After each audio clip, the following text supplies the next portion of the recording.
Ki khubor ka Batesi TV. Ka umdi basnyambat penjaslian. Rupa Premium Meghalaya.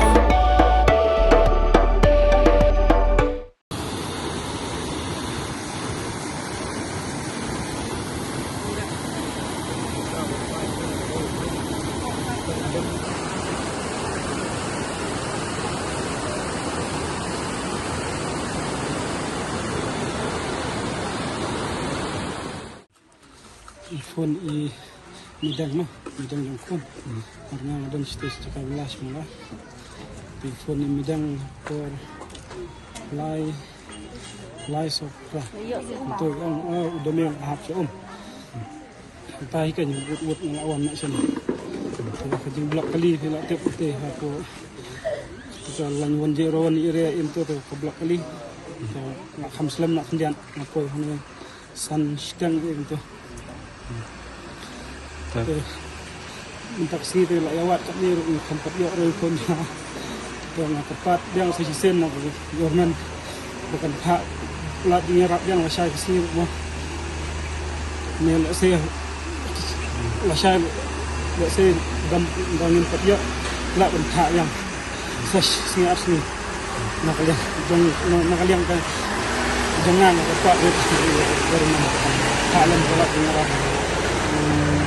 dia nak rekod buat bola rak minum sih.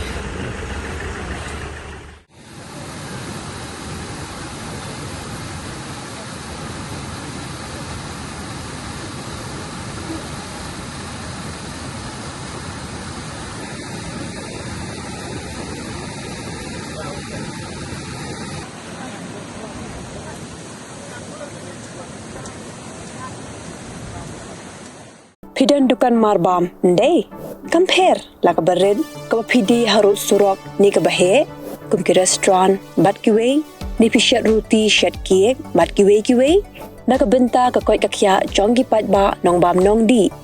pat ba phinyo ka jingshan ya naki pidan kam bandon de ka license ka papaka ka bala Ïathuh da ka an kata ka Food Safety and Standards Act arjar henril link ba ka section lai phoi iwei Kamde ke be bapinyo ek license pila ban apply ko online link ba ko website foscus.fssai.gov.in da ko pihak pan upload ru tegi kod kisla badan kam kat kum ke jajing kam jong pi